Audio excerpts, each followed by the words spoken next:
سلام خدا قوت به رهبر مملکتی که سرزمین مادری است و سرزمین مادر است، سرزمینی که خودش عقب ماند تا بقیه به خیال خود جلو بزنند و خوش باشند، چون خودش میخواست که خوش ببیند و به خوبی از قانون تیر و کمان آگاه بود و میدانست که کمان را هر وقت بخواهی هرچه بیشتر و عقب بکشی با سرعت و قدرت بیشتری در آن واحد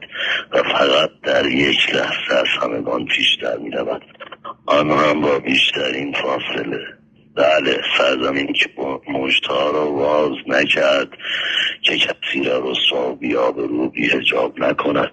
تا بیشترین سرباز و مبارز و قوی‌ترین مشتها را ببیند،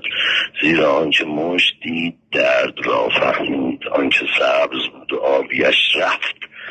زرد را فهمید، چون آنکه زرد را فهمید خورشید را درک کرد و آنکه چهره زرد دید